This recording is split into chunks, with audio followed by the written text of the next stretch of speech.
আর কতটা ফুলেছে দেখেন, এই যে এইটা নাই, সবগুলাই কিন্তু এরকম ফুলেছে, একটা নাই, সবগুলা। এই যে কতটা মুচমুচে, এই যে এই যে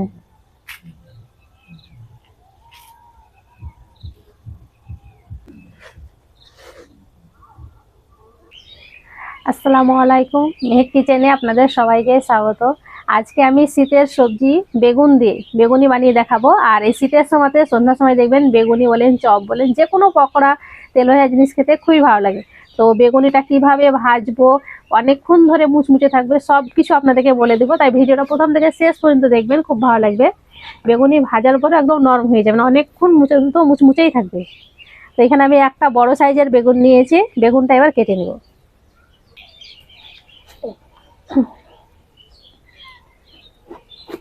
এই যে বেগুনটা একদম জালি ফুল, একটুও বীজ নেই। গতবার তো আমাদের বেগুন গাছ ছিল, বেগুন গাছ থেকে বেগুন তুলে বেগুনি বানিয়েছিলাম, আর সবাই খুব পছন্দও করেছিল। এবার পাতলা পাতলা করে কেটে নেবো, তবে খুব বেশি পাতলা করবো না।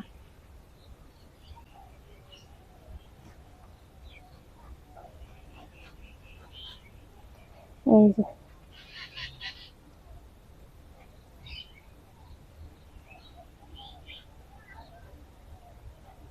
খুব বেশি পাতলা হলেও বেগুনি খেতে ভালো লাগে না, অতিরিক্ত মোটা হতে গেলেও কিন্তু ভালো লাগে না।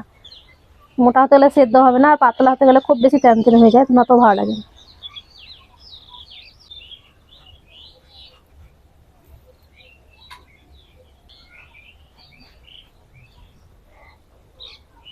এই আর লাগবে না এতটাই হয়ে যাবে। এই যে ভালো করে বেগুনটাকে ধুয়ে নিতে হবে।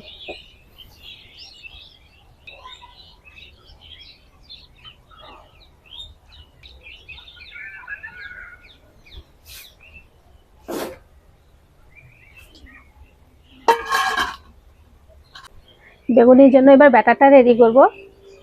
তার জন্য এখানে দিয়ে দিচ্ছি হাফ কাপ বেসন, তবে বেসনটা আপনারা চাইলে কম বেশি করে নিতে পারবেন।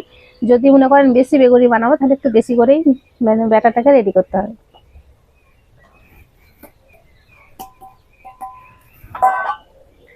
তার সাথে দিয়ে দিচ্ছি মানে বেগুনিটাকে অনেক বেশি মুচমুচে করার জন্য চালের আটা 2 চামচ, আর 1.5 চামচ দিয়েছি ময়দা, স্বাদ মতো লবণ, অল্প একটু হলুদের গুঁড়ো, ঝালের জন্য লঙ্কার গুঁড়ো, ভাজা জিরে গুঁড়ো 1/2 চামচ, একটু দিয়ে দিচ্ছি কালো জিরে। শুকনো অবস্থায় একবার ভালো করে মিশিয়ে নিন।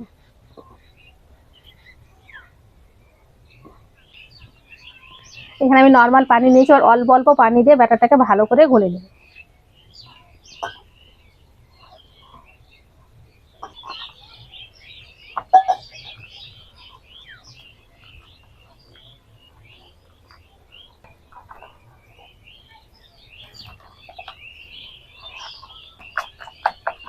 এবার এইভাবে খুব ভালো করে ফেটে নিতে হবে প্রায় 5 মিনিট। এইভাবে এই ব্যাটারটাকে যত ভালো করে ফেটানো হবে বেগুনগুলো তত বেশি ভালো ফুলবে।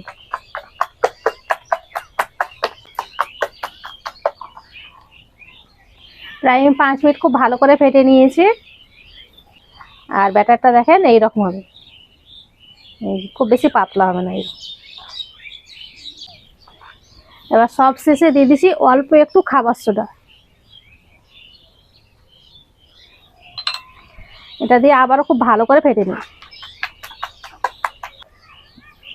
এদিকে আমি চুলোটা ধরিয়ে কড়াইটা বসিয়ে দিয়েছি, এবার ভাজার জন্য দিয়ে দিছি তেল।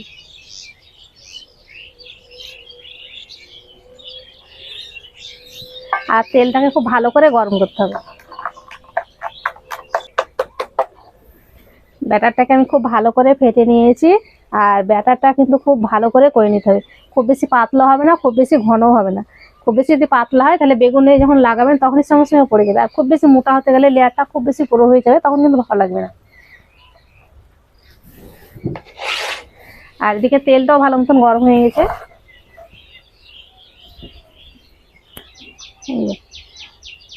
এইভাবে খুব ভালো করে লাগিয়ে নিতে হবে।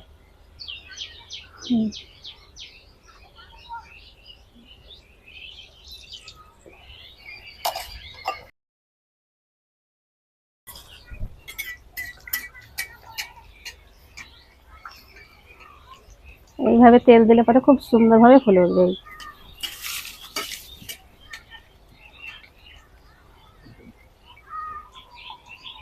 এখন কত সুন্দরভাবে ফুলে উঠছে।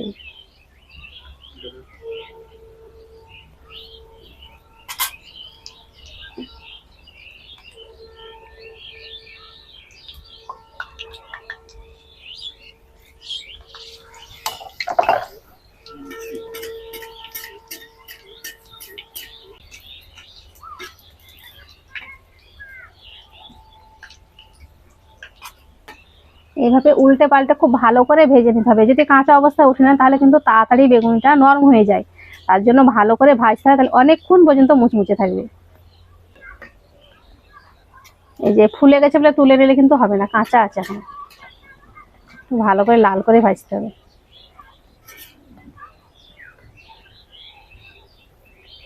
তো ফুলেছে সব দেখেন।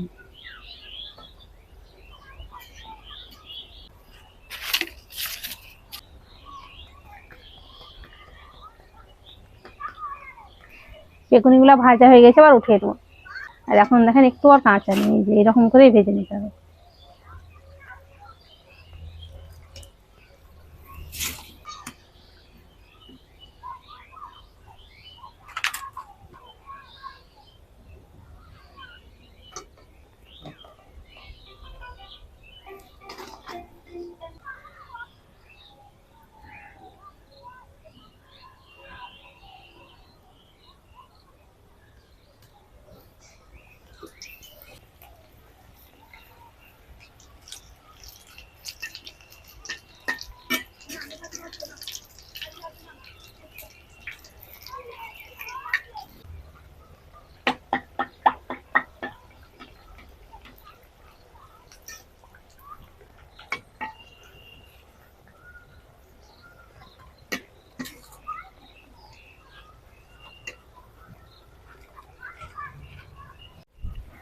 আমি যেভাবে দেখাচ্ছি এইভাবে যদি বেগুনি ভাজেন, প্রতিটা বেগুনি এইরকমই ফুলবে আর অনেকক্ষণ পর্যন্ত মুচমুচে থাকবে।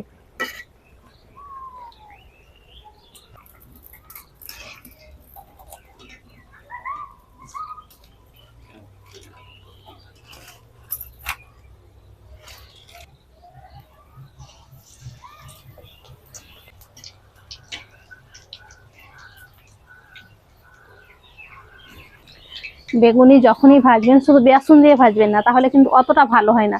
ভাজার সঙ্গে সঙ্গে সেই নরম হয়ে যায়। একটু ময়দা দিবেন, একটু চালের আটা দিবেন, 3 রকমই দিবেন, বেসন, চালের আটা আর ময়দা, তাহলে পরে দেখবেন বেগুনিটা কত সুন্দর হয়।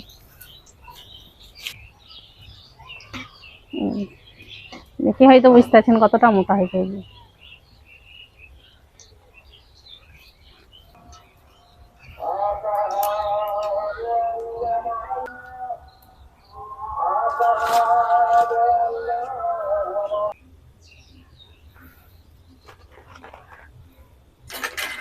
সবগুলা বেগুনি আমি ভেজে নিয়েছি। সব বেগুনিগুলাই দেখেন কত সুন্দর হয়েছে, অনেকক্ষণ ভাজা হয়ে গেল, তাও দেখেন সবগুলাই ফুলে আছে আর একেবারে মুচমুচে। সবগুলাই মুচমুচে, আওয়াজ শুনে বুঝতে পারছে কতটা মুচমুচে হয়েছে দেখেন, আর কতটা ফুলেছে দেখেন। এই যে এইটা নাই, সবগুলাই কিন্তু এরকম ফুলেছে, একটা নাই, সবগুলা। এই একটা আপনাদেরকে ভেঙে দেখাচ্ছি, এটা অনেকক্ষণ হয়ে গেছে ভাজা, কতটা মুচমুচে। এই যে এই যে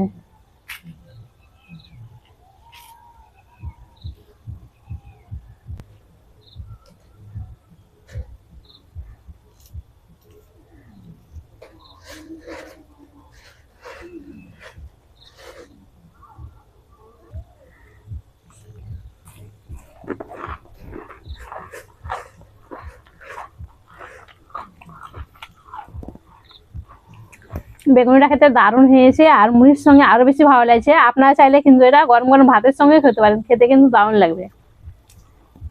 তাহলে দেখলেন তো বেগুনি ভাজা কত সহজ, খুব সহজে আপনারাও বানিয়ে নিতে পারবেন। আমি যেভাবে বলেছি এইভাবে বানিয়ে দেখবেন, একদম অনেকক্ষণ পর্যন্ত মুচমুচে থাকবে। আশা করছি আজকের রেসিপি আপনাদের অনেক ভালো লেগেছে। ভালো লেগে থাকলে প্লিজ লাইক কমেন্ট শেয়ার করবেন আর আমার চ্যানেলটি অবশ্যই সাবস্ক্রাইব করবেন। সবাই ভালো থাকবেন, সুস্থ থাকবেন, ধন্যবাদ।